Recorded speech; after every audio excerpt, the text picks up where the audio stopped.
Welcome to Back to Basics, the skincare series that I am so excited to continue with.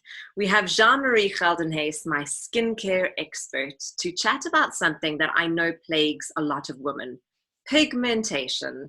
Jeanne Mari, how are you?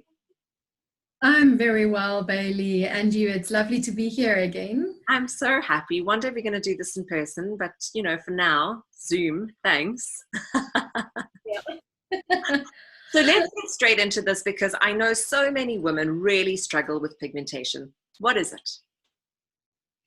Yeah, exactly like you said, I think we ourselves, or of somebody that struggles either with pigmentation, hormonal, or being at sun damage. So pigmentation is an overstimulation of your melanocytes, which are the cells that are found in the deeper layers of the skin that produces melanin. And melanin is the color of the skin. So if that cell gets stimulated too much, it starts overproducing melanin. So the pigment just gets darker and darker. Now, it can get stimulated or overstimulated by various different things, either the sun, it can be hormones like estrogen, it can also be things like the contraceptive pill. So and then it can also be pigments can also be triggered by something like post-inflammatory hyperpigmentation. So if you injured your skin in some sort of way, either you went for a treatment that was too rough on your skin, or you did something that was very harsh and your skin went very red, or you had a breakout and it's left red marks on the skin, it can eventually turn into color. So there are various forms of pigment that you get, and you will treat that accordingly as well. So not all forms of pigment can be treated the same way. This is what makes it so complicated. Exactly. And if you look at something like sun damage, which are, of course, caused by the sun. It is mostly found on the surface layers of the skin and a little bit easier to treat because of that. So when you look at the skin and how it works, it forms new cells on a regular basis on the deeper layers of your epidermis. Now, the epidermis is the top layers of the skin. So this new cell is formed, and it slowly but surely starts moving closer to the surface of the skin. It starts dying, and then it ends up on the surface of the skin where you can physically exfoliate it off. It's dead, it's rough, it's dry skin. Now that whole process, once a skin cell is formed, and when it reaches the surface layer of the skin where you can exfoliate it off, takes roughly between 28 to 30, sometimes even 40 days. So if it's 28 days, that means your skin is in a healthy condition, you're very young, so the cell turnover process is really nice and quick. The older we get, the slower it gets. Now unfortunately, pigment gets formed in the deeper layers, in between your epidermis, your top layers, and your dermis, your deeper layers. Now, your dermis do not exfoliate. It doesn't have any cells that move up to the surface of the skin. So your pigment sits just in between those. So therefore, if you sit with sun damage caused by the sun, you will be able to treat it by either doing laser resurfacing or IPL or chemical peels, because all of them works on the top layers, irritating the skin almost to try and force the skin to push it off the skin. So forcing it up faster than what it would normally do that. So that's the whole idea of how you treat any type of pigment. When you're looking at sun damage, you will rather look at doing IPL treatment, laser, or peels. When you're looking at melasma, your hormonal pigment, now that is a bit more tricky. That gets triggered by estrogen. So it's not controlled by necessarily just the amount of sun that you get. It can also be controlled by hormones. And hormones, we know, fluctuate with either the pill, with pregnancy, anything like that, or any medication that you're on. So it makes it a little bit more tricky. So even though you are able to treat it successfully, the hormones that fluctuate can actually just bring it up the whole time and stimulate it the whole time again. So therefore, treating hormonal pigment with anything that does not cause inflammation is really important, because inflammation causes pigmentation. So I think, just trying to put it in a nutshell, very important to know the difference between sun damage and hormonal pigment, melasma or either or, and how you would treat it. I think also very important to remember that it is not there's no quick fix for it. It will be something that you will always have to keep an eye on and monitor it really well. You can never just let it go, and it will just stay away.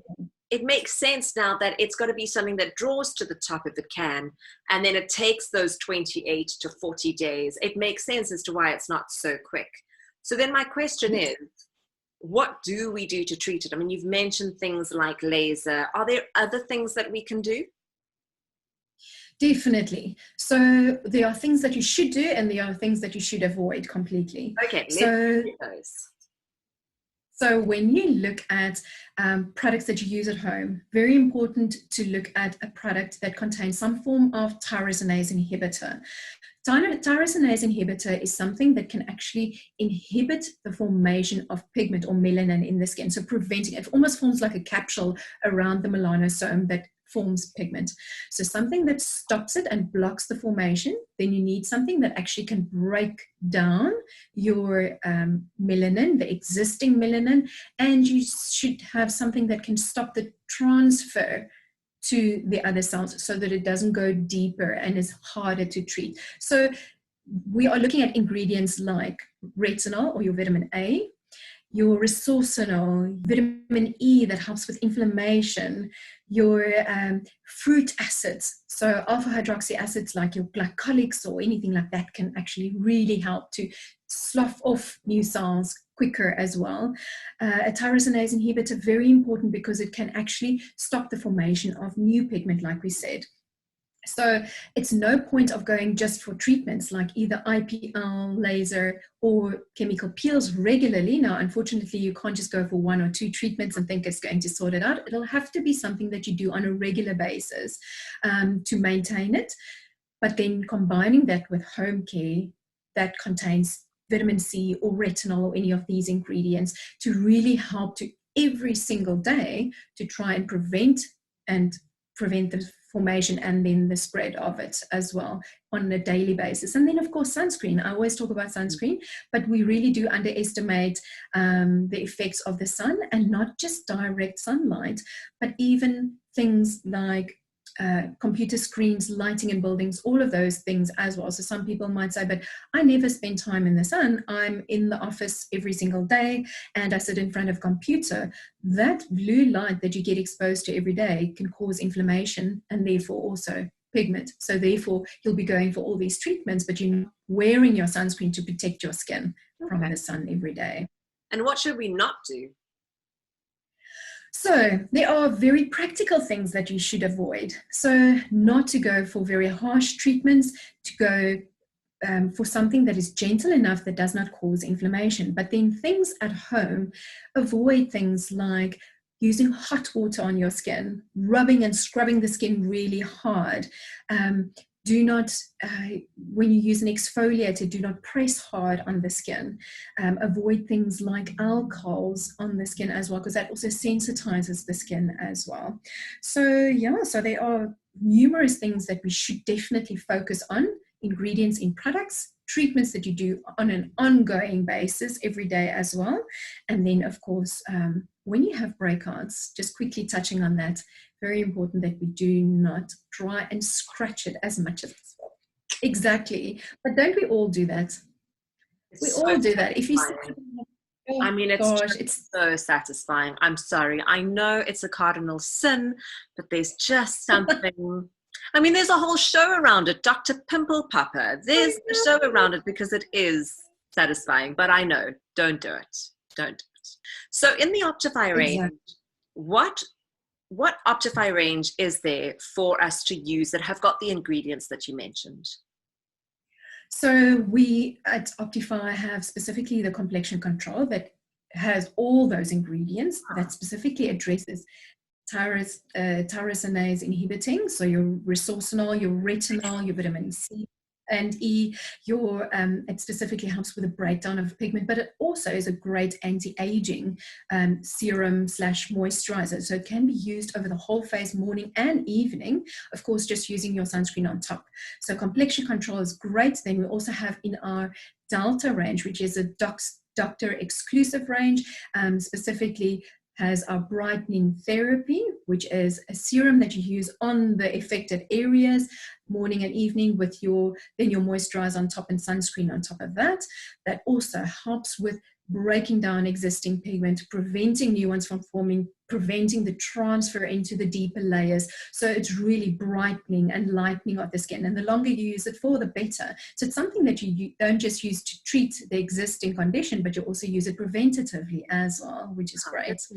I think that with all skincare, it's really about staying consistent, making sure that you have the right ingredients, and really protecting your skin from the sun. I mean, if you missed our SPF Back to Basics, I'm going to link the video. You absolutely have to go and watch it, because just when you think you know everything with the sun and with SPF and wear your sunscreen, you will learn something new. Jeanne Mari is our SPF guru. I encourage you to go and watch that.